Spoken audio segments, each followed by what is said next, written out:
Good afternoon in New York and Eastern North America and Mexico. Good morning, Middle and the United States Western part. Good evening in Ukraine, Europe, Israel, Middle East and Africa. Good very late night in Australia and throughout the world. And welcome, whatever time of day or night, for all you who are joining us from all corners of the world. I'm Yael Danieli, founder and executive director of the International Center for Multigenerational Legacies of Trauma, ICMGLT for short.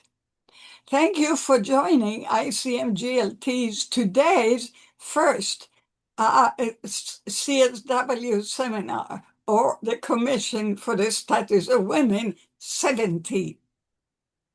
Our webinar's title is International Efforts at Eliminating Violence Against Women in Times of War and Peace.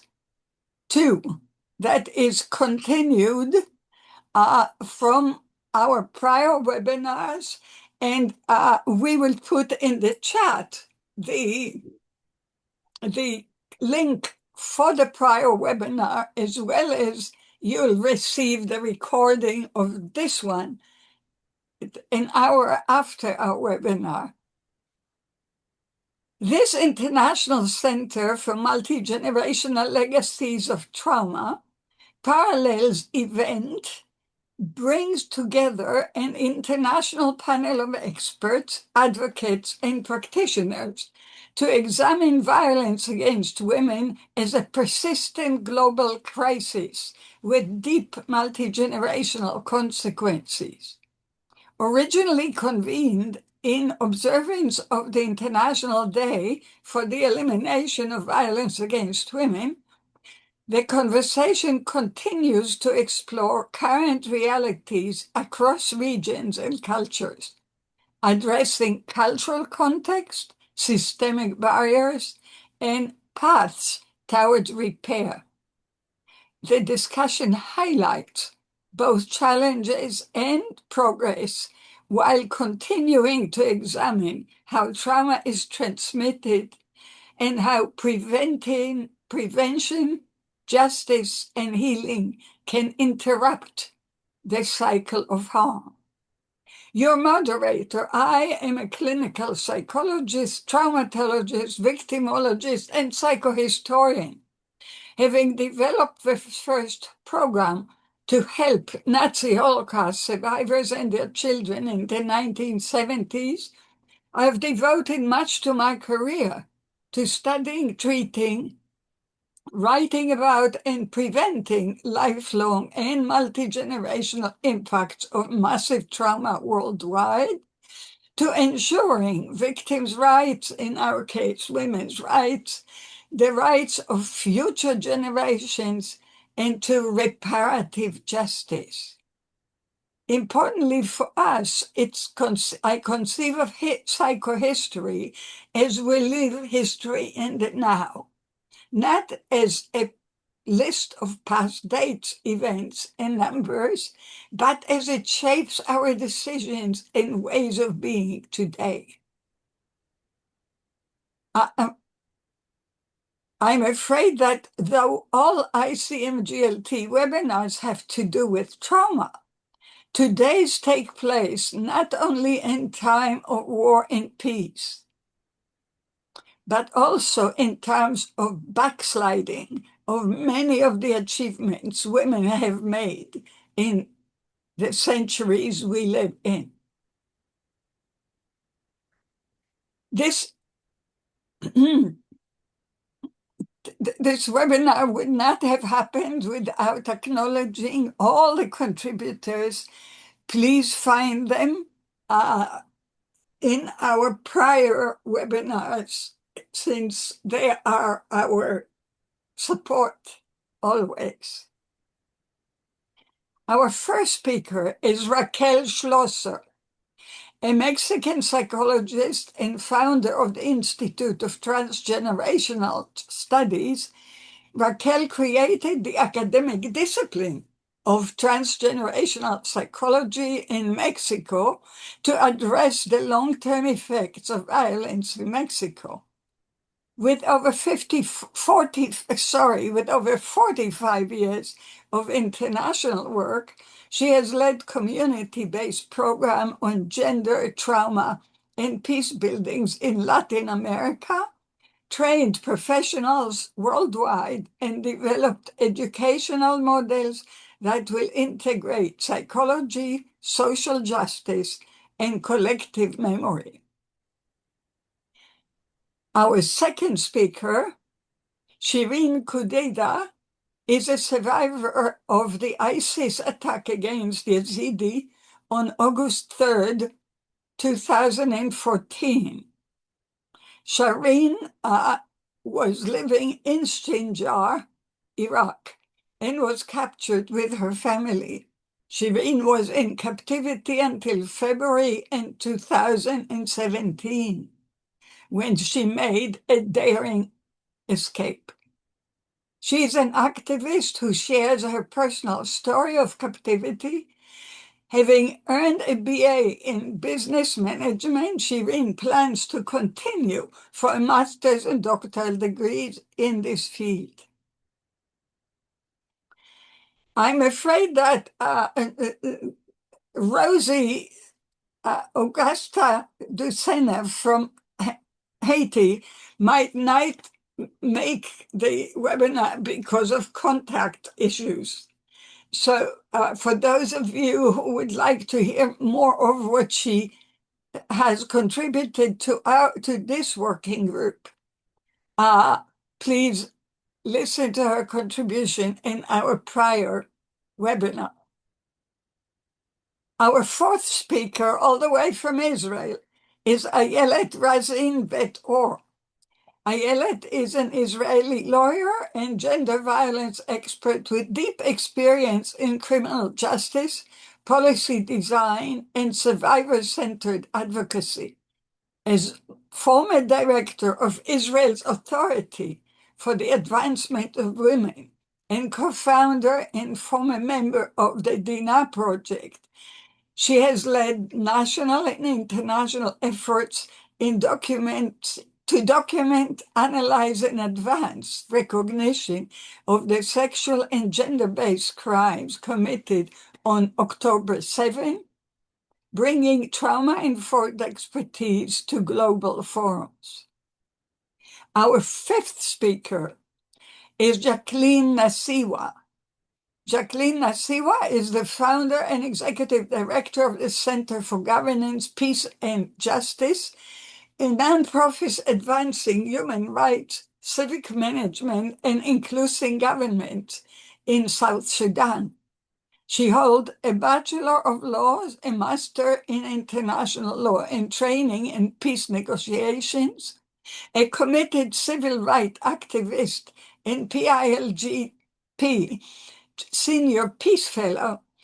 She promotes women's leadership, transitional justice, and legal empowerment. She has briefed the UN Security Council, supported national reform processes, and is a recipient of major human rights and women's rights defender awards.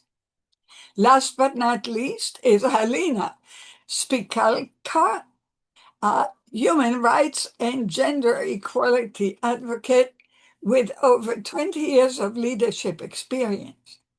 As country director of Health Rights International in Ukraine and executive director of the Ukrainian Foundation for Public Health, Halina advances access to health and protection for vulnerable groups. Halina has led national GBV reforms and humanitarian programs since 2022. In 2023, she received the Voices of Courage Award. She holds a PhD in social sciences. Within an hour after the conclusion of the webinar, you will receive the recording. We have an hour and a half for the webinar, though we've known for a most engaged audience who keeps us a bit longer. Each of our presenters will speak for around 8 minutes. Each one of them would summarize their contribution for our former webinar and will review the time in between future challenges, what they've learned from the webinar, what they are looking forward to continue. Following the interchange among the panelists, I will open the floor to questions or brief comments from the virtual audience. I will then invite our panelists to conclude today's webinar with what we call last words. Please use the Q&A or chat function, and we'll do our best to respond to as many questions and brief comments as we can. Feel free to direct your questions to one particular panelist or to the full panel. I now have the honor of welcoming Dr. Raquel Schlosser. Dear Raquel, the screen is yours.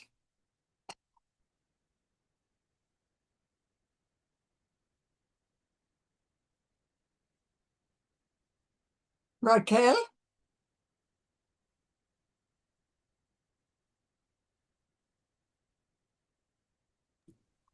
Raquel, you're not mute now, please. I'm thrilled to be here in this panel of fighters for peace, for good, for stability, for a better world. And as we know, the transgenerational field speaks into the future. So I hope every word and every act and every thing that we see here, do here, and speak about will have echo in those who are listening and will join the efforts of a better world. And in my case, it was very impressive to see in the first webinar that we did all the quality and all the work that we have. And the transgenerational effects are a fact. Girls, even those who have not yet born, already arrive wounded by transgenerational inheritance, and they carry debts from the past. Memories of violence are timeless and spaceless, yet they reveal themselves through repeated patterns and devastation they leave behind. Fear, pain, resentment, and vengeance are dangerous emotions. Everything that is done to repair the damage is necessary, and we will hear each one of us doing the best in our place. What do we do? And we want accomplice to this work. But prevention is what matters also, because all the traumas we speak about are handmade. They are the result of human decisions. And as we can see, the harm of gender-based violence is transversal. It is not only multi-generational. It runs through education, through families, through work, through the body, through health, and through political relationships and the world decisions. And I prepare for this webinar one case, so it will be an example of what I'm talking about. And this is about violence. This is about deep violence, which we see every day and we don't hear the consequences.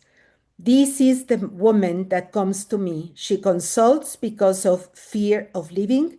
She's going to compete with 3 men for a very high rank level in work.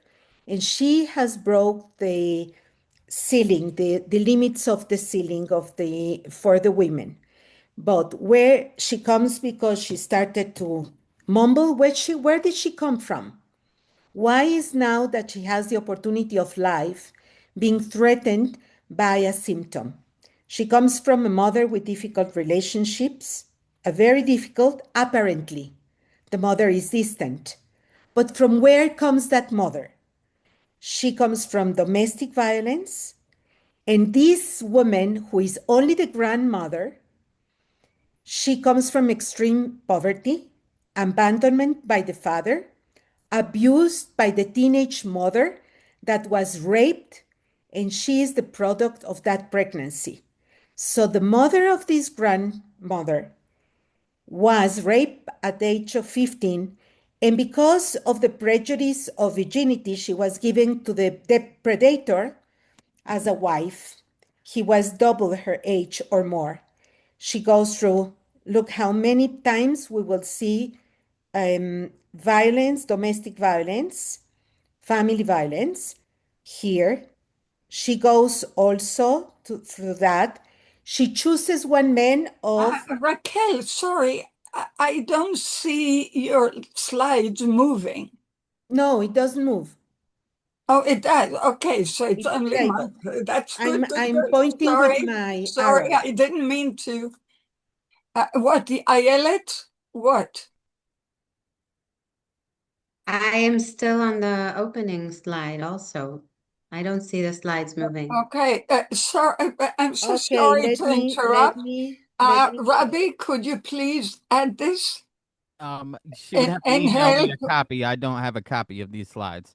Okay, Raquel, it would I be can, I most can. helpful if you can immediately forward Robbie the slide. Here it is. Okay. I manage. Perfect. Thank you. Oh, wonderful. Sorry. So, Sorry. because it is so amazing to watch this, I want Yeah. to make sure that perhaps you repeat so everybody can learn what you're showing here. Yes. Uh, Thank you. Yeah, Annette, and I'm very sorry. This uh, is uh, technical, a technical failure. Technical issues always happen, but Okay. we don't want them to to Yes, Annette. deprive the audience and ourselves of this amazing work. So go ahead. I think this will help us to understand the magnitude of the problem. In Okay. Right, 8 minutes or 7 minutes, I will take to right. 4 generations tragedy of gender violence. She Hmm. comes here, the consultant, because she has fear of leaving when she has to address 3 men to compete for the next level of work. She starts mumbling, she doesn't understand what's happening, and she's going to lose the opportunity of her life to be the head, the CEO of a very big transnational agency where we have to find in our transgenerational psychology vision of socio psychological vision of the person what's going on here because this is a language, this is image, and this is a story behind how she mumbles. What do we find? A mother with a very distant relationship. At the beginning, we will think that distant is bad, but in this context where everything was about violence, the distance is the healthiest way the mother could relate to her because all the relationships behind were dangerous. She comes from a mother. She really had a very hard time with that mother. That mother came from extreme poverty, abandonment by the father, abused as a teenager for the teenager mother who was raped, and she is the product of that pregnancy. This woman comes from this 15-year-old who was raped by a 40-year-old, and they gave her, because of the myth of virginity and the prejudices of virginity, they gave the girl to this man to marry because then it was legal that she was raped. And she has this girl who she hates, of course.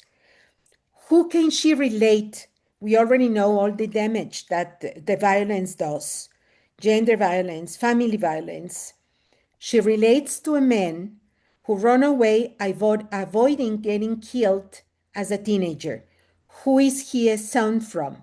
He comes from a violent community in Mexico where his father killed by revenge children of another family, and that family, he became a murderer himself, and that family came to kill two of his sons.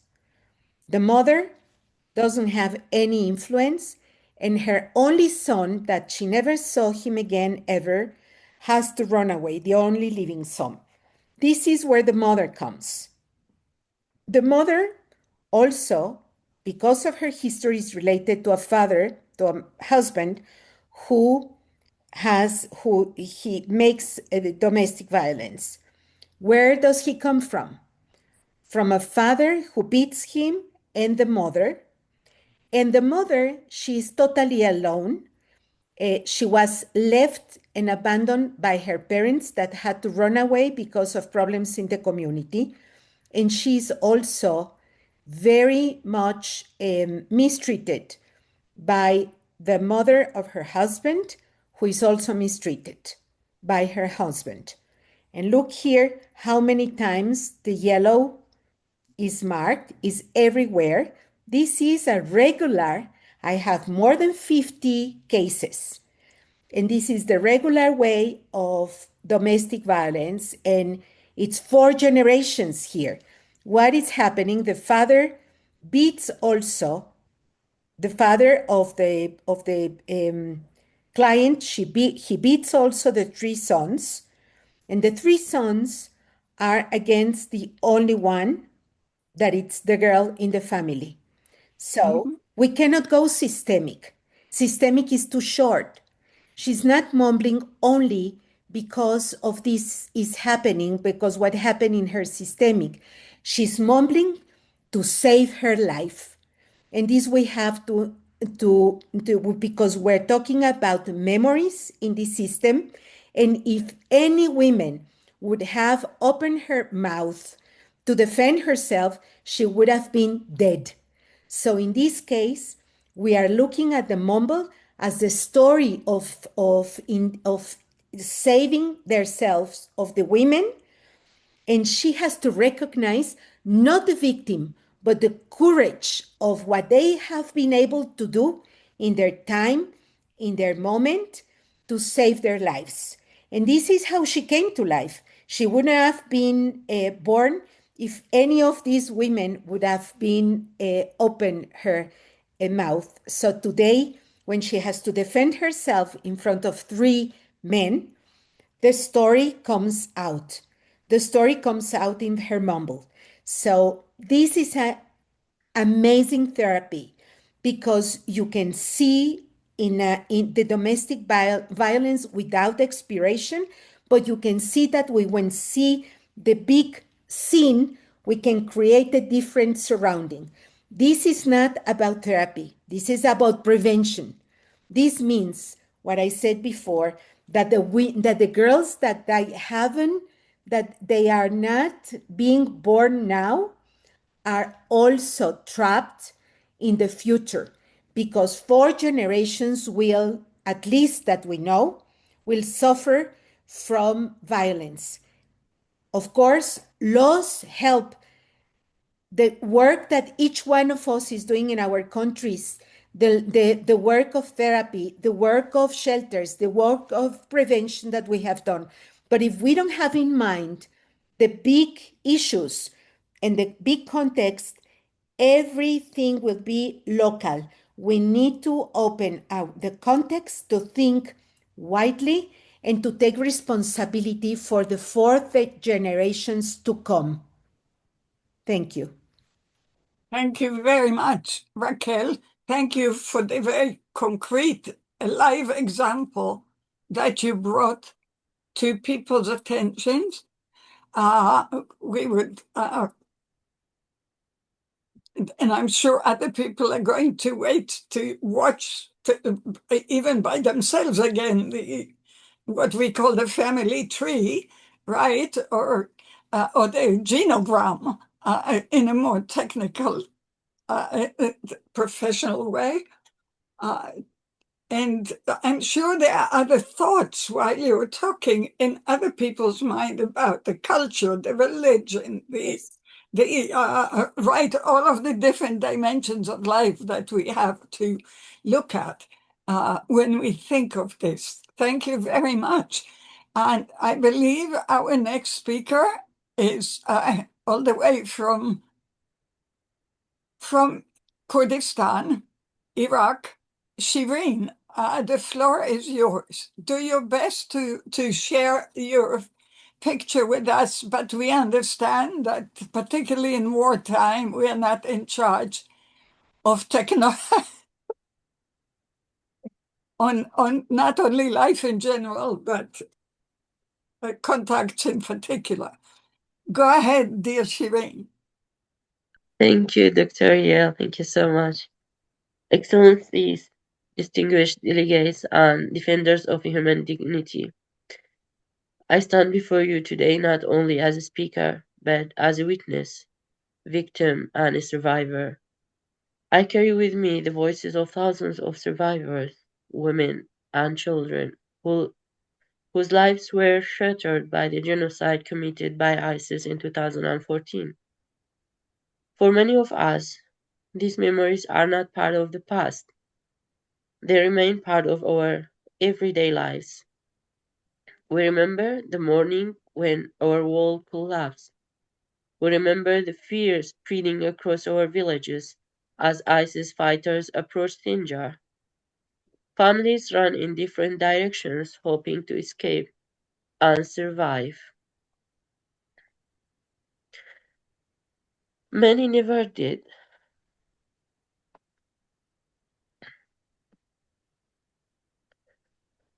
For Yazidi women and girls, another form of horror began. These crimes were not random acts of war, they were deliberate and organized. ISIS openly declared its intention to destroy the Yazidi people, our religion, our identity, and our very existence. Today, the world recognizes these crimes and our very existence. But recognition is not justice. More than 12 years after the genocide began, survivors are still waiting for a justice system that truly reflects the crimes committed against us. In Iraq, where these atrocities took place, most captured ISIS members have been prosecuted under counterterrorism laws, particularly Article 4 of Iraqi anti-terrorism law. Under this framework, individuals are charged mainly for belonging to a terrorist organization. While these prosecutions may lead to convictions, they fail to reflect the full truth of what happened to the Yazidi people. A terrorism charge does not capture the systematic enslavement of thousands of Yazidi women and girls. It does not capture the mass executions of the Yazidi men. It does not capture the forced conversion of children or the destruction of entire villages. When perpetrators are prosecuted only as terrorists, the genocide itself disappears from the courtroom. For survivors, this silence is deeply painful. The crimes committed against our families are reduced to a legal label that fails to acknowledge the reality of what endured. The world may speak about genocide, yet the court often do not. Justice must do more than punish membership in a terrorist group. It must recognize the crimes themselves. Another painful reality is that many survivors never have the opportunity to tell their stories in court. Trials often move quickly, and victims are rarely invited to testify. For survivors of captivity, telling the truth is part of the justice. Many Yazidi women remember the faces of men who enslaved them. They remember the houses where they were held and the markets where they were sold. Yet their voices are often absent from the courtroom. When survivors are excluded from the justice process, the truth remains incomplete. Another major challenge lies within the legal framework itself. Iraqi law does not yet fully incorporate the international legal definitions of genocide, crimes against humanity, and war crimes in a way that allows courts to prosecute these crimes properly. Because of this gap, many atrocities committed during the Yazidi genocide cannot be fully addressed in the Iraqi courts. The systematic sexual slavery of Yazidi women is rarely prosecuted as sexual slavery. The mass killing of Yazidi men is rarely prosecuted as genocide. The intent to destroy a religious minority is rarely reflected in the charge brought against perpetrators. For survivors, this creates a painful contradiction. Our suffering is recognized by the international community, but it's not always recognized within the justice system responsible for prosecuting these crimes.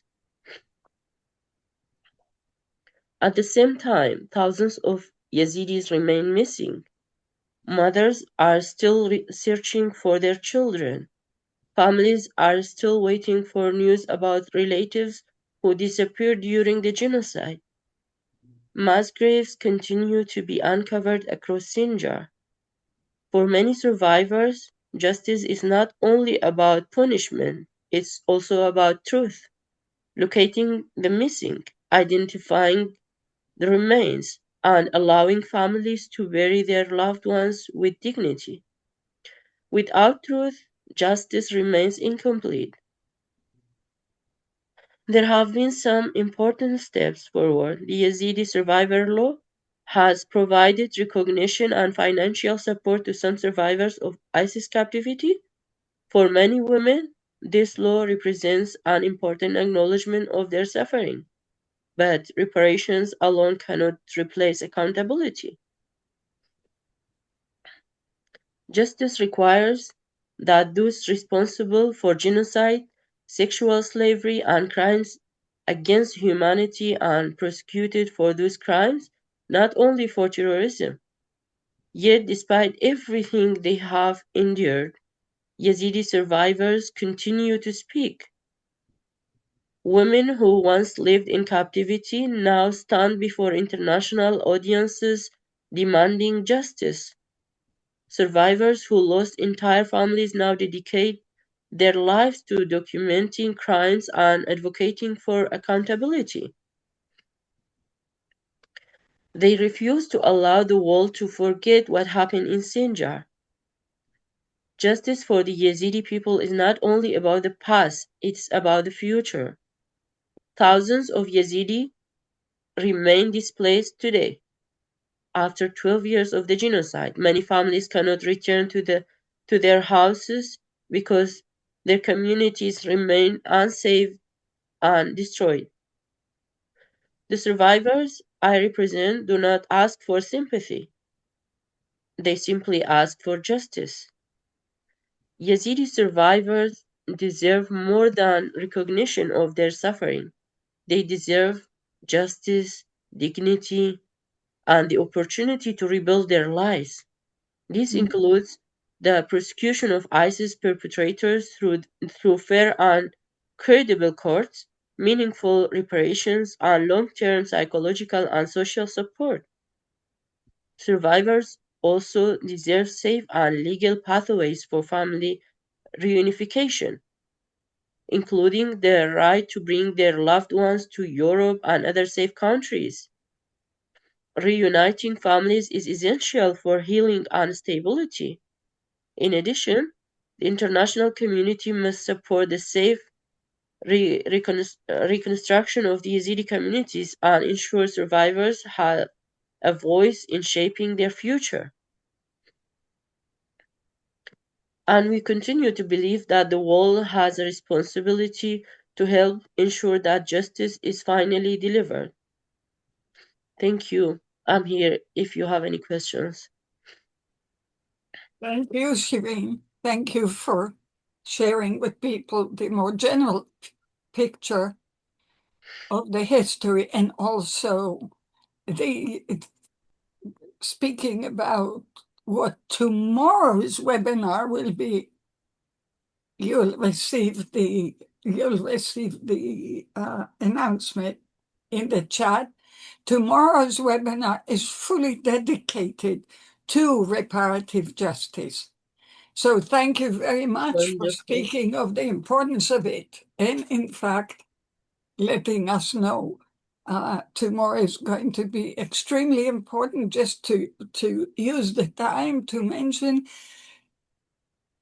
particularly because we are going to have reports of actual data, scientific data that was accumulated in terms of the importance to reparative justice to victims, both Yeah. from Iraq and from Ukraine, and commentary from Israel. And those of you who would be here tomorrow also would be able to integrate that picture too. Thank you so much. I believe we now have Ayelet. Am I right? Thank you, Ayelet. I must share with all of you that both Ayel and I left the Israel war zone. Yes, well, no, she left the day before me. Yes. And, I and somehow arrived after you. Yeah. and arrived after me. And we went through 3 different countries to get here, 4. which you 4. You have 4. Yes. Here you go. That's what women are willing and able to do in order to have our voice heard and your own voice is heard. So go ahead, Ayelet, please. I just need my presentation. Thank you. Hello, everyone, and thank you for having me. And also, I think, Yael, you deserve a mazal tov. Congratulations for your birthday, right? Oh, thank you. Okay, so following the last webinar, I focused on what happened between the day, the International Day for Combating Violence Against Women, to today or yesterday, the International Women's Day. Right. So my focus will be broader than the gender-based balance, but I will talk about that further. You can pass the slide, please. Thank you. Just a word about myself. I'm a legal expert on women's rights and gender-based violence. Following the October 7th atrocities, I started working and collecting the evidence of the gender-based violence on October 7th and in captive, and have been advocating since for the victims' voices to be heard and the perpetrators to be held accountable. And as part of that, I am, like you said, now participating in the CSW here in New York. You can pass on the slide. So yes, I called my short brief between the day to end violence against women and International Women's Day, what has changed? So in Israel, you can pass on the slide. In Israel, many things have changed in these past few months. The Gaza war has ended. I can't say totally final, but there are still military forces there, but there is a ceasefire and the Board of Peace was established. As you can see, there are only 3 women in the Board of Peace. It's not for today, but it is something to discuss, women in negotiations and in peace agreements. You can go on. Also, happily, we can say that 254 hostages that were kept in Gaza captive all returned home. Some were alive, some were not, but at least that chapter is fully behind us. And you can go on. And as you probably all know, since for the last few weeks, a joint U.S.-Israeli strike on Iran got the involvement of the whole region, very, a lot of tension. And of course, Israel is a war zone with all that it means, hourly attacks of missiles and I forgot what do you call them, like armed aircrafts that crash on houses and army bases. So that's what happened in the last few months in Israel. You can go on. And as I spoke last time, and it is, we thought this was behind us, at least one war, and then suddenly we find ourselves in a new war. Women in times of crisis, all kinds of crisis, are paying prices disproportionately to their to men, especially in three areas. One, that they suffer a greater economic harm than men because they're the first to get fired. They're the first to get their job percentage reduced, or in situations where the pink collar professions that usually traditionally are women serve in them, like education, therapy, and medicine. In times of crisis, they go beyond their regular capacity and do not get paid for that. So they are totally, not distressed. I forgot the word, but you understand. So they suffer economical harm deeper than men. Extreme high rates of domestic violence, in times of tension, untreated trauma. This is something that is very present in Israeli reality now. Soldiers coming back, reserve soldiers coming back home with trauma, untreated trauma, and the tension, the trauma goes out at home towards the family if it is untreated and not treated properly. And also due to multiple pressures of caregiving and the household responsibilities towards other circles of the family and the community, women suffer a lot more than from health and mental health problems that they, from trauma as a result of this trauma. You can go further. So I wanted to tell you a little bit about the Israeli women of 2026 and to talk about what our lives look like and policies that regard to that. So in Israel, like in all the world, we're a little bit more than half the population. Women in Israel live more than men, but less healthier life, which is interesting and important if we talk about gender-aware medicine and treatment. The average age of marriage is 25, and the average fertility rate is more than 2 times the average of the OECD countries. I myself have 4 kids.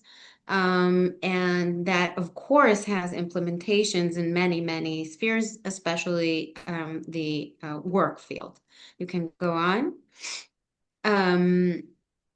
So women in Israel are highly educated. The education rates are more than men. They're very active in the labor market. I think it's around 70%, but still, as everywhere in the world, it's faced structural barriers. There is a pay gap of almost 70%. It is the highest in the OECD. Like I said, the labor force participation is around 60%.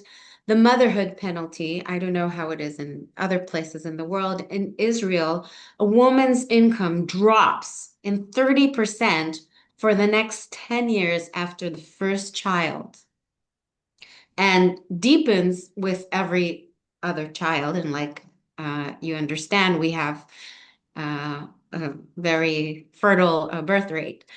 In the Arab society, there's the marriage penalty that the same thing happens after the marriage, not even after the first child. You can go on.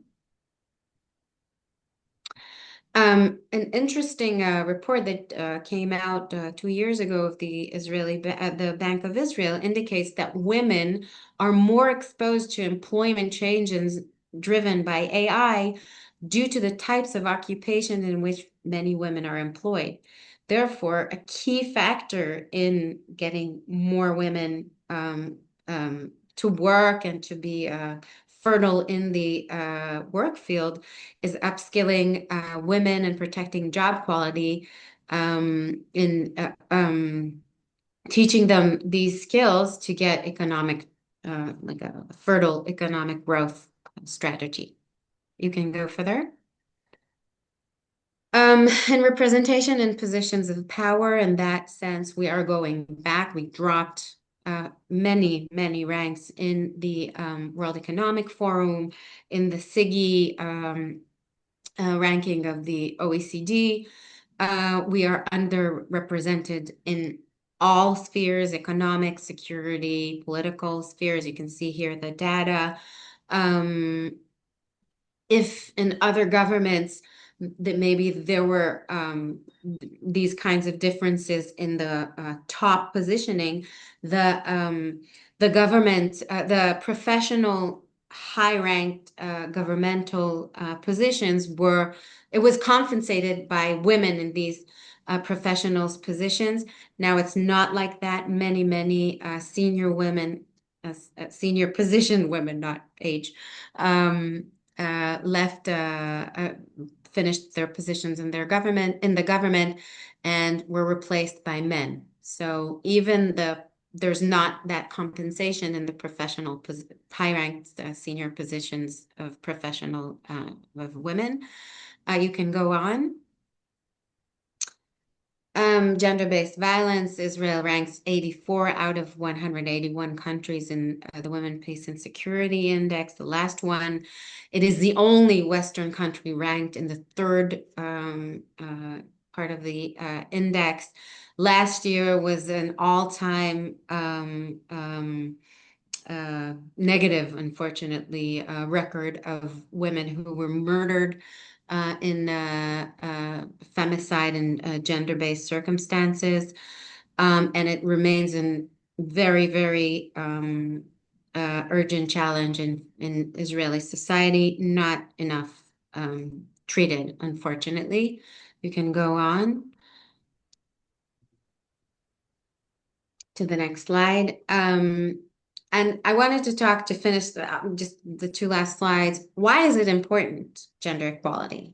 I mean, why do we do there? In Israel, always, this is something that is set aside. There's always security conditions, economic pressures. So why is it important? So first of all, it's a key factor in being a democracy and a resilient society. And also, it's not only as a value, it really has implementations on the labor market and closing. There is a very, very interesting research by the chief economist, the female chief economist of 2022, where she found that closing gender gaps in the labor market could have major economic impact and increase Israel's GDP in billions of shekels, which means it's not only a core value in democracy, it's also good for economics. And also, and you probably know this, from the business and I forgot the word, but it's just it's good business it's good business to have diversity of all kinds around the table, but especially of 50% of population. And I'll finish with the last slide on like more practical measures that we are advocating for. Subsidized daycare for working moms to make it worthwhile to go to work and not stay at home with the children. Alignment of school holidays. Jews have many holidays. The school holidays not necessarily align with the labor market holidays, vacations, and that is a real big problem in Israel. Paternity leave for fathers, not only for mothers. Different employment initiatives, never mind, I'll pass that. 50% representation quotas that has proven in different parts of the world as the only way to break this lack of representation of women. Ministerial committee for gender equality that can solve problems immediately with resources and putting it on top further priorities. Gender responsive budgeting. These are policy priorities that we're now promoting in Israel. So I'll end my part here. Thank you. Thank you, even though the news are so negatively sobering. But we learn from each other and help each other the way we must. We move now to South Sudan. Jacqueline, please teach us. Yeah, thank you, Yeli. Good evening from Africa. So happy to be again in this webinar to join these great panelists. What I would say is that reflecting from the last webinar, Thank you. I have some key aspects that I thought we can think through and see what needs to be done. One is in regards to adoption of the survivor-centered approach in transitional justice processes. In South Sudan, we are currently advocating for the operationalization of 3 transitional justice mechanisms. And key, which are already ongoing, is the recruitment for the panelists, the recruitment of the commissioners for the Commission for Truth, Healing, and Reconciliation. And one of the things that we advocate as civil society is that nothing for survivors without survivors, and let the survivors speak. However, in this recruitment panel, you find that survivors are not included as such, but survivor advocates or people who work for survivors are included to speak for the survivors. So that makes it challenging, and I think the experience of survivor is really different, and it requires survivors to sit around the table and to define what is justice to them. And I think from the previous speaker, justice is not only about reparations or about court processes. Survivors define justice differently. Others could just ask for recognition. Others could ask for return. Others could ask for probably a public apology. And above all, some of them, majority, demand for justice and accountability. So for someone who has not experienced the violence, sitting on the table and discussing about survivors' experiences is really not something that will help in terms of addressing the wounds and the generational impact of trauma to survivors. And when survivors sit and they are listened to, they feel it's part of the healing. I've experienced this working with survivors, and we had done documentation in Jonglei some years back. And during the documentation, one of the survivors told me, like, thank you for coming to hear from us. Today, I feel so happy that someone has listened to me. So I feel survivors speak, they feel they are given the recognition, they are again human beings, and that their rights and dignities are in the process of being restored. So excluding them at the decision-making table means that we are not helping the survivors to heal. And we are leaving them asking for questions, why are we not there and why not us? The other aspect I will talk about is in terms of emergency support for survivors. As we know, survivors have also their own needs apart from the reparative measures. And in South Sudan, most of the survivors come from vulnerable communities who have no access to health services. They have no access to legal or any kind of a psychosocial support within the community. And that means that if they are to pursue the legal aspect, they require some support, emergency support for them.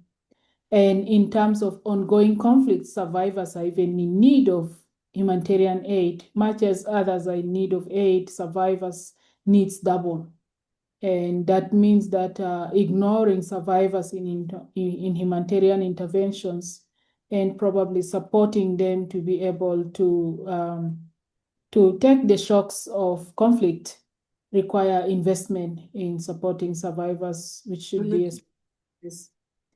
The other aspect I could talk about is that when survivors collectively come together, it is part of the healing journey for them. The experiences they share among themselves as survivors, the listening sessions they have as survivors help to build their movement and also their resilience as collective. And in South Sudan, we work with the Survivors Network, which is at subnational level, as I mentioned the other time, and also they have it at the national level. So they come together often to discuss their priorities, to share their experiences, and also to do joint advocacy. And you could see that because of that, survivors are able to stay together and they gain the recognition that the government initially was not giving them. And the government also takes that gender-based violence is an issue that needs to be addressed compared to previous years where we were having a sensitivity around talking about gender-based violence, leave alone conflict-related sexual violence, which was often treated as, non-starter. And in some cases, they say, like, those who speak about conflict-related sexual violence, they are anti-government and they are regime change agents. But now they have recognized that conflict-related sexual violence is not a good thing. And the military in South Sudan has adopted a document, they call it like the 7 points, copying it from the Murad Code for Survivor-Centered Approach. And I thought that's a good aspect, and that means consistent advocacy around protection and response mechanisms, including calling on military actors to stop violence against women, girls, and boys is very critical in conflict situations. And I think it took us a lot in terms of our advocacy and also creating awareness with communities and also with survivors. The Know Your Rights campaign, where survivors also need to be involved in knowing their rights, first as survivors, and then secondly as women and girls that require equal protection, and also that they have dignity as men in society. The other aspect I'll talk about is the intergenerational trauma. I think the previous speaker mentioned about the 4 stages. And I think I agree that really trauma is passed from one generation to the other. Having worked with women in the community, you'll find that when there's sexual violence against the particular women in a community, revenge killings come in place. So you could see the men and the boys in that particular community also armed so that they come and revenge and also rape women from the other side of the opponent. And this continues as a cycle of violence in the community, and women become the target and they become the weapons of war. that if you cannot defeat your enemy, you should be able to destroy their women and girls. And I think this is a very serious aspect of conflict-related sexual violence, that much as people think that maybe bombardments and so forth is critical, but using the women's body as a weapon of war is the worst kind of war tactics. And I think this is what we may all need to be working together and pushing. In South Sudan now, we always observe the June 19th International Day of conflict-related sexual violence, of ending conflict-related sexual violence. But as an institution and also working with the survivors and policymakers, we have launched the first national day for memorialization of conflict-related sexual violence victims. So we memorialize the 19th June, but we also have the 24th June as the National Memorial Day. And this we do it intentionally because we really want to amplify conflict-related sexual violence in South Sudan and call on policymakers and all actors to work together in ending this vice and to have more focus on why there are increasing patterns of sexual violence in South Sudan, much as we look at the global outlook. And we also develop our own theme for this National Memorial Day. And the first one we did was lightening of the candle and prayers, where we brought more than 100 survivors, policymakers, the UN, and also activists together and members of parliament. And we had a half-day prayers that ended with lightening of the candle, and speeches were made. So for this year also, we will do the lightening of the candle, but we'll have more of a panel discussions on the challenges survivors face in South Sudan and what needs to be done to empower survivors to be able to participate effectively in decisions of the transitional justice processes, and probably to push for the implementation of the truth-telling so that survivors can speak the truth. And I think from the previous speaker that justice without truth is not justice. And I quite agree. You know, you cannot be talking to people who have not experienced it to narrate their experiences of the conflict, and also probably to document violations without looking at the real victim. And for us, the real victims also the conflict-related sexual violence, which are often overlooked in documentation processes, and particularly in transitional justice processes. So focusing on CSRV victims in documentation and in truth-telling is very crucial for any transitional justice processes. Finally, I'll talk about the trauma for children born out of sexual violence.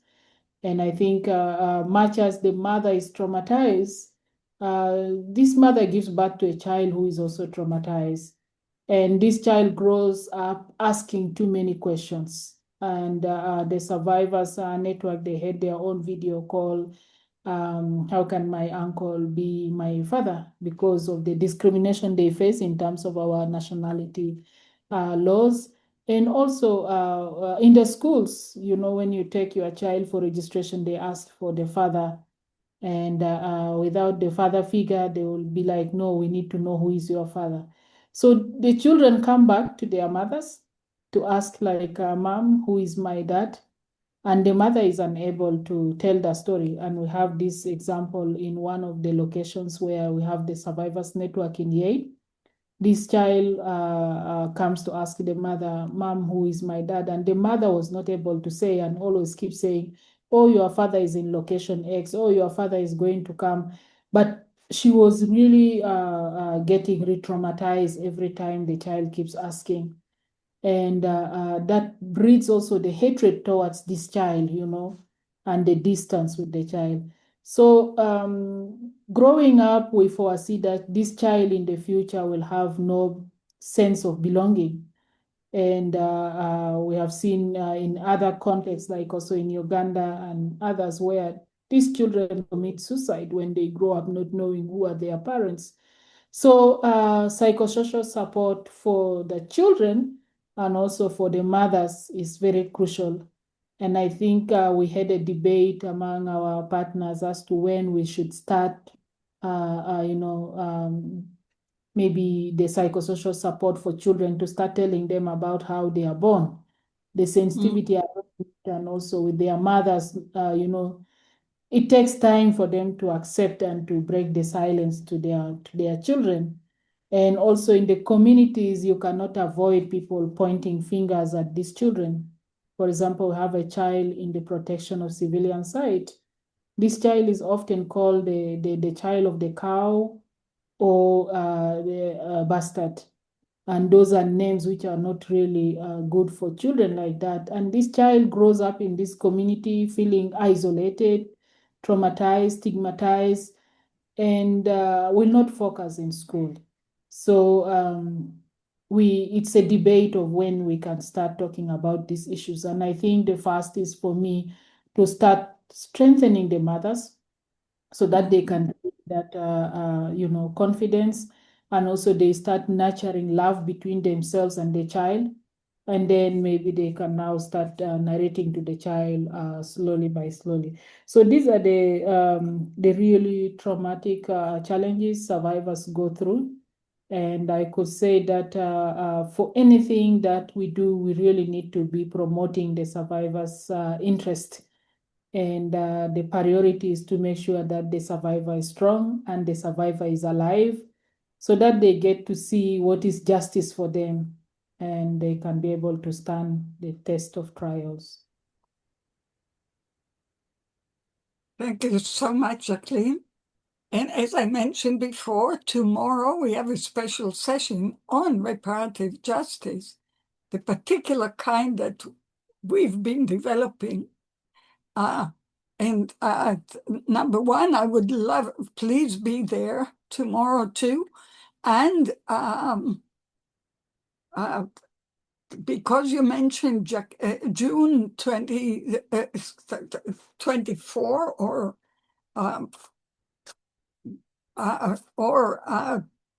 19, please let's plan a special webinar on South Sudan toward that time. Not enough is being shared in the world about that. Okay, great. So let's keep that in mind too. Last but not least, my dear Dr. Helena Spickelka. Skipalska. Yeah, Spickelka, sorry. I always try, and this time I didn't succeed. Thank you, dear. Thank you, Yael. So, technical colleagues, can you please share my presentation, or should I share? Perfect. Okay. Oh, I see you are doing. Yeah, great. Thank you. Thank you. So, good afternoon from New York. So, I'm originally from Kiev, and just 2 days ago, spent actually 2 days in order to get to New York to also attend with this amazing women leaders CSW 17. So I'm here in New York, and now we will move to another part of the world, and I will speak about Ukraine and Ukraine's integrated response to multi-generational violence in the context of war, which we have in Ukraine, and also recovery, as we always speak about Ukraine and recovery. So Ukraine, first of all, and this is important, that because your question, Yael, was what changed. So we need to continuously repeat that Ukraine continued to face the larger humanitarian crisis in Europe. We still live in this reality. Even this winter was horrible. It's most horrible winter for us. Very cold, with no heating, no electricity in majority of cities, towns, villages, including capital of Ukraine. Currently, we have nearly 6.8 million people which remain displaced internally. And according to UN Women, approximately 2.5 million women and girls are experiencing gender-based violence and in very high risk of it. War is reactivated deep historical trauma roots in repression, conflict, and silence. When trauma remains untreated, then violence becomes normalized and transmitted across generations. And breaking this cycle requires systemic, continuity-based, survivor-centered response that integrate mental health, justice, and also gender equality. Next, please. Multi-generational violence in Ukraine manifests through rising domestic violence, which is linked to unaddressed trauma and also PTSD, secondary trauma among women and children, and also adolescents modeling violent behavior they witness. Reported data here you can see that also reflects only part of reality where we live. Gender-based violence has increased by 36% since 2022. And in 2025 alone, nearly 380,000 reports of violence were recorded, which are very big numbers for us. And Office of the Prosecutor General documented 391 cases of conflict-related sexual violence as of beginning of 2026. At the same time, even in our service only, we addressed 190 cases of sexual violence related to conflict. So we understand that the true numbers in particular are in occupied territories. They remain unknown for all of us. Next, please. At the same time, more about positive things and what we are doing. Both organizations which I represent, Health Right International and Ukrainian Foundation for Public Health, they implement a comprehensive survivor-centered model operating across Ukraine. And this is also hard in 2026 because of funding cuts, which we observe for gender-based violence topic, and also conflict-related sexual violence topic. Our model, which we built in Ukraine, includes Banahus centers, Safe Women Hub, national digital platform that provides psychological, social, and legal support for women who suffer from war. Long-term rehabilitation of survivors of torture and those who returned from captivity. And we have increased numbers of them because there are some successful exchange recently happened in 2026.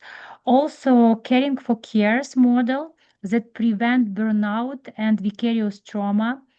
Also, we are doing integration of WHO MHPSS trainings and clinical management of rape trainings into health and social systems in order to train those who work in primary healthcare facilities in state as here to understand how to speak, how to address issues of gender-based violence, domestic violence, and sexual violence related to conflict. We also are co-leader of the National PSCA Prevention of Sexual Exploitation and Abuse Network in Ukraine, strengthening accountability and also do not harm principles, because with such number of humanitarian workers, we also have to keep their focus on all these humanitarian principles. And our approach links emergency response with sustainable institutional reform. Next, please.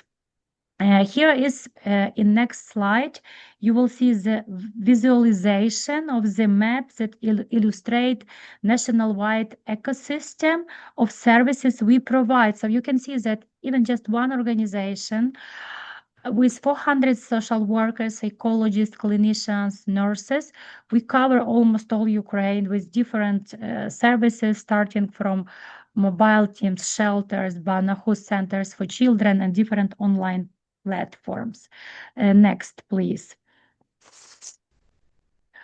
Safe Women Hub. This is unique, and I already spoke about this online platform, which I would like to emphasize that this digital solution is quite successful, in Ukraine. It's a national digital lifeline providing emergency and comprehensive assistance to women and girls affected by war or at risk of gender-based violence.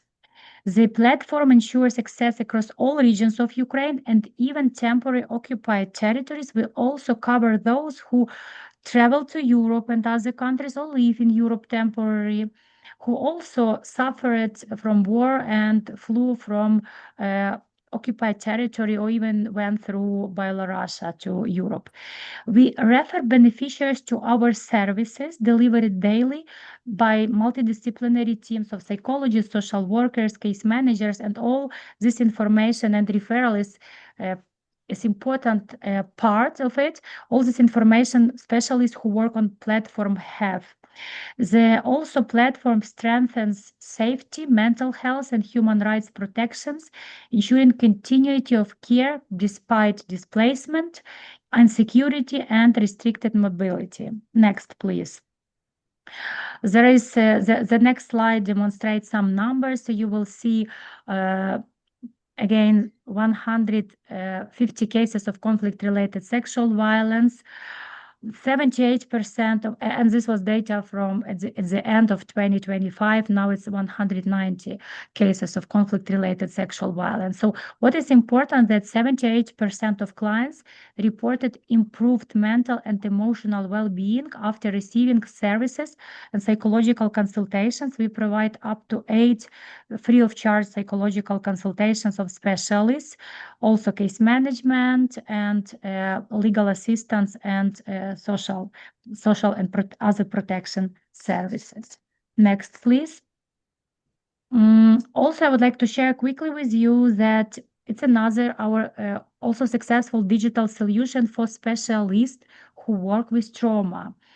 Recognizing the risks of secondary trauma among frontline and humanitarian professionals, Ukrainian Foundation for Public Health developed the Zvyazok self-application. It's very simple, it's free of charge, it doesn't require internet in order to support specialists.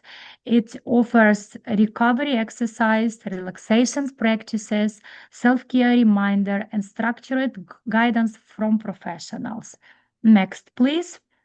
In next slide, you can see also since the launch, now we promote this application. We already reached and have subscribed 550 users with 85% reporting positive feedback.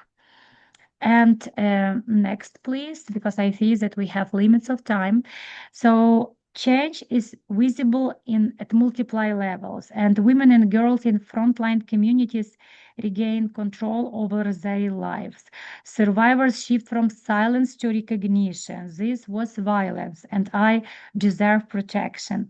Children receive support without re-traumatizing interviews, and a new generation of social workers is grounded in dignity, ethics, and empathy. So communities increasingly understand trauma as a collective social issue rather than an individual weakness. As these shifts indicate the beginning of generational transformation. And multi-generational violence doesn't end on its own. It requires international, sustained healing and also institutional commitment. Next, please. Ukraine recovery must be built not only on infrastructure, but also on justice, mental health, dignity, and also gender equality. So here are my key messages also included here. And just to emphasize one time more, Health Right International and the Ukrainian Foundation for Public Health remain committed to strengthening systems that protect survivors, support professionals, and ensure that healing becomes a national priority. Thank you for your attention. Thank you very much, Helena. And to report about this in such an organized way, actually, from the audience, Alison is writing, is the way work being done by local and global organizations to take best practices, for example, like these programs in Ukraine, and develop culturally sensitive ways to enabling them to adapt and eventually adapt by places like South Sudan, Iraq, and others. So we can hold on to this question, or you can pick it up right now. And because right now we are opening the dialogue among you, and there's just one or two questions from the audience, so we can still remain within our time frame plus a little bit. And so, Helena, would you like to pick up that question and perhaps continue? But all of you can speak about that. That is I see a lot of questions, so maybe you can just. I see a lot of comments. Go ahead. So pick your Or- question and let's go from that, and everybody else can add to it, please. Go ahead. So Just Helena will yes, speak there first, was and yeah. then we'll go back. Go ahead, Helena. So there was great comment, and actually I fully agree, and they agree with me that we need a true rehabilitation for survivors, which often takes many years. This is not I told That's about right. 6-8 consultations, but it really takes years, and the goal should not be just survival, but the ability for people to truly heal and contribute meaningfully to society. And yeah, so this was like no mainly comment, but it recognized it's in line with my thoughts. So and also it's very important that women are taken as a territory for war, unfortunately. Yeah. Let me see if they allow us to okay. Would gender equality also contribute? There are two Israel questions, and so please, I will give space to other to answer. Very good. And so Raquel, you were speaking about the women as territory of war. Do you want to briefly expand on that, please? It's a tragedy. It's a real tragedy because they pointed to the place of reproduction, of education, where the children are safe. And I had in Nicaragua the experience of working with women that were raped, and their daughters now have many symptoms. And it is because we need to go out of their own prejudice, and our children that are born from a rape is the rape responsibility. But a woman, we have to redefine the way we talk about what she suffered. And she gave up, and she had to do it because of life. So this child represents, in a deep way, her being safe. So we have to break the prejudices on how they take our bodies. And we have to try to find the phrases of dignity, of bringing a life independently of the will of who he did it. And that has to do with politics, how politics see it, because it is there. I was very touched of Jacqueline, or what you explained, because also we have to tell them that the ones who are breaking the tree of life is them, because somewhere their children in the future or in the present will have a half brother. So the problem is also theirs. There we have the consequences. And when I worked with children and grandchildren of Nazis, I saw the consequences of having a perpetrator in their families. So the consequence, it will be also for them. And as we broaden the knowledge and we don't stay in the body of the women to talk about the rape is in the, I remember my daughter, She was only 11 years old when I explained to her the dynamic, and he was talking to my teacher then, Bert Hellinger, and he said to her, so you know now about orders of law, but do you know about victim and perpetrator? He was challenging. And she answered this, it's when you kill with one bullet two. And he said, how is it? You kill the body of the victim or rape it or whatever, and you killed, and that bullet kills the soul of the rapist or the killer. So it's one bullet and you killed two. And in this case, we have to find the way to restore the dignity of life, no matter where it came from. And today we have methodologies, very deep ones, coming from transgenerational psychology that can help us in the field to work with that.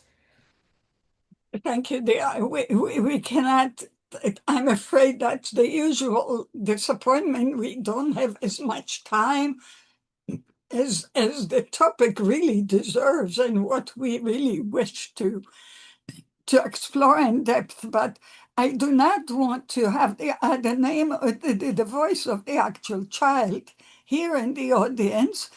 Robbie, would you please have Vanessa Suleimani join us for very brief statement.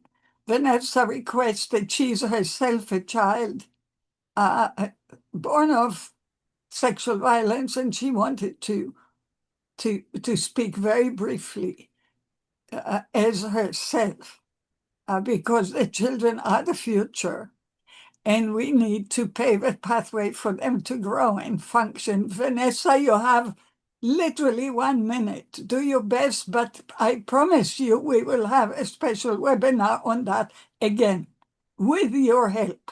Go ahead, Vanessa. Thank you so much for letting me speak. It's an honor. As a child who has witnessed conflict-related sexual violence, I just want to say that my life was changed for 15 years. I do live in Canada, but I am from Kosovo.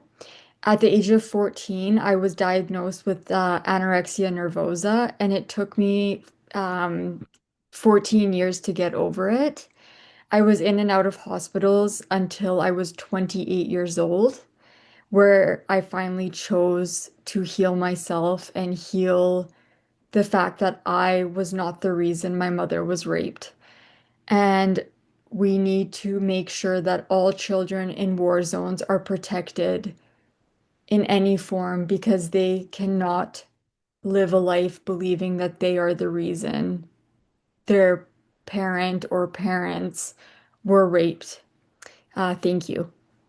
Thank you, Vanessa, very much. And please do be in touch with me so we continue to hold specific webinars on these children and the future, and the future of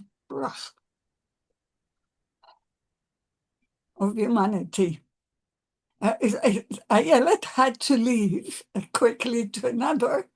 I know all of you do. Why won't we? Yeah, and of course, Sanj added the issue of the perpetrators going unpunished in much of the aftermath.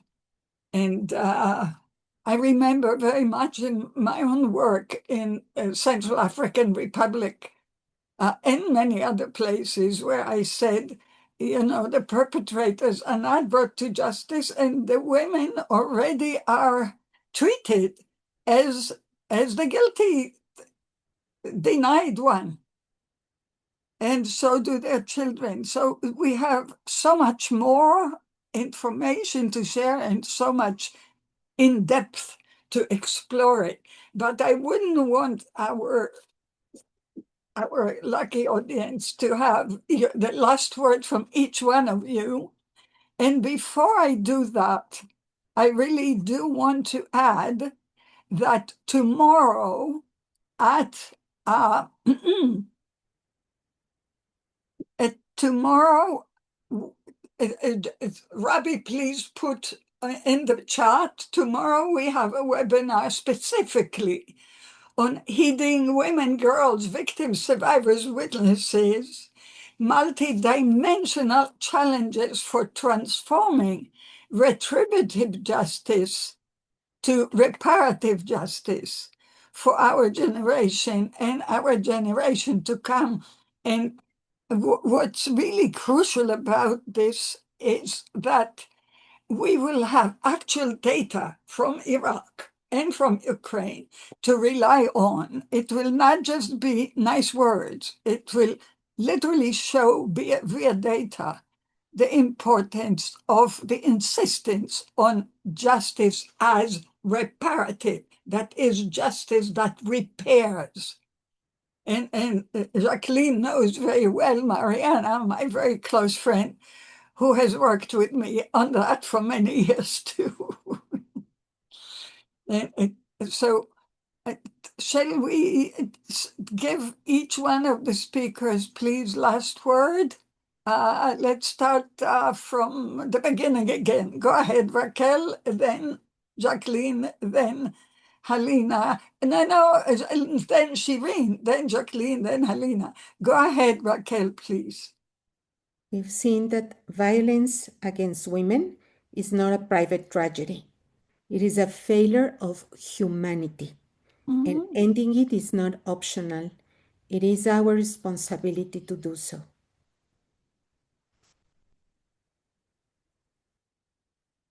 Thank you. Go ahead, Shireen. Do you want to leave the audience with your last word? I know you have the flu, but one more sentence. Yeah, thank you so much. So what I want to say that victims' voices are really matters. Please listen to them because each one of them has their own story and experiences. So if you want to change something and if you want to gain the justice for them, please listen to their voices. Thank you so much. Thank you. Shireen, please make sure to attend tomorrow's event too, since much of the data is coming out of Iraq Yeah, if and I could, I out of will. the success and failure of the survivor law. I will for sure. Wonderful. Thank you, dear. Thank you. Jacqueline, wonderful. Please. Yeah, thank you all. I think it's a great platform for us to all be together, to start thinking of how can we empower survivors and also amplify their voices in spaces where they are discriminated. And I think I join the rest to say it's our responsibility all to commit to supporting the survivors, but also to stand for justice where survivors cannot be able to get. Thank you so much, Jacqueline. And Helena, last but not least. Yes, that survivor-led, trauma-informed, and gender-responsive approaches break cycles of violence. And also, I would like to say that investing, because I mentioned about funding issues and gaps and not prioritizing this topic. So investing in women and children is not charity, it's strategic investment in national recovery and also long-term peace. So thank you. Absolutely. Thank you so much. There's so much wisdom in this panel. And with your permission, we will keep as a working group to contribute more and more and add to the richness of our understanding. So I see Kadi is here too. Kadi is one of the people in our center who she's writing here. Kadis have to continue to work together exactly with the politicians for justice and equality and fitting all forms of violence to God. That's right, the dignity of victims and around the world. That's what the center is here for.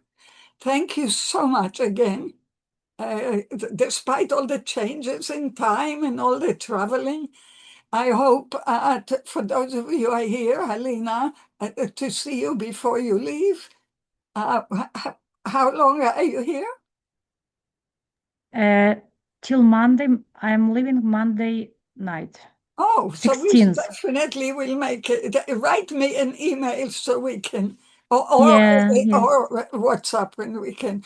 And Jacqueline, I look forward to seeing you anywhere. And the same with, well, with Raquel, I saw her at home too, in her home, almost. We saw beautiful Mexico together. Yeah. And I saw Shireen home, indeed. I was in Kurdistan in August, and we continue to work with our Yazidi working group. So thank you. I just can't wait for next time. And to come tomorrow. Okay. Yeah. Thank you for organizing everything, Yael. Thank you. Thank you, sweetie. And until 120. Yeah, thank you. At least. Thank you. Bye. Bye-bye.